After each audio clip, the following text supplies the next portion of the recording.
Bismillahirrahmanirrahim. Assalamualaikum warahmatullahi wabarakatuh.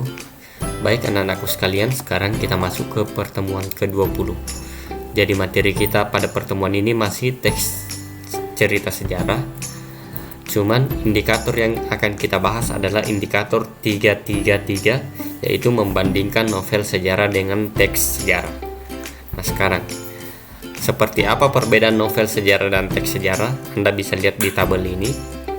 Yang pertama, teks sejarah itu dia merujuk pada hal yang pernah terjadi, sedangkan novel sejarah itu sumbernya berupa rekaan. Nah, kemudian pada teks sejarah itu terikat pada kejadian masa lampau, artinya tidak dapat ditambahkan atau direka. Sedangkan novel sejarah itu bebas untuk menciptakan dengan imajinasi. Berikutnya perbedaan ketiga. Untuk teks sejarah, hubungan antar fakta itu perlu direkonstruksi, sehingga sejarawan itu perlu menunjukkan bahwa yang ada sekarang dan di sini dapat dilacak eksistensinya pada masa lampau. Sedangkan pada novel sejarah, faktor perekayasaan pengaranglah yang mewujudkan cerita. Jadi dia lebih bersifat rekayasa. Kemudian yang keempat, pada teks sejarah terikat pada fakta mengenai apa, siapa, kapan. Sedangkan pada novel sejarah tidak terikat pada fakta sejarah mengenai apa, siapa, kapan. Dan yang terakhir, pelaku dalam teks sejarah harus sesuai dengan kenyataan. Sedangkan novel sejarah itu pelaku itu semuanya adalah hasil imajinasi. Nah, kalau Anda mau membedakan secara teliti, perbedaan teks sejarah dengan novel sejarah, Anda bisa baca di buku paket.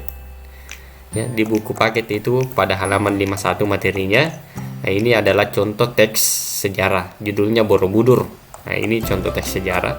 Nah, dari membacanya mungkin Anda bisa melihat seperti apa perbedaannya. Kalau novel sejarah ini contohnya Rumah Kaca, sama dengan Kemelut di Majapahit, itu kemarin masuk kategori novel sejarah. Nah, baik anak-anakku sekalian, untuk menguji pemahaman Anda terkait materi ini, silahkan Anda kerjakan kuis pada Google Classroom. Nah, kuisnya sama seperti pertemuan-pertemuan sebelumnya, Terlebih dahulu Anda isi daftar hadir sebelum mengerjakan kuis, kemudian materi PowerPoint ada di sini. Kemudian ada kuis. Kuisnya berupa 10 pernyataan yang telah saya jelaskan tadi ini. Sisa Anda centang salah satunya di sini.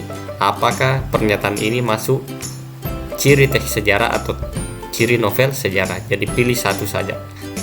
Centang ini atau yang ini. Oke, itu ada 10 pernyataan. Nah, setelah itu Anda kirim. Baik, untuk pertemuan kali ini saya rasa cukup. Saya akhiri.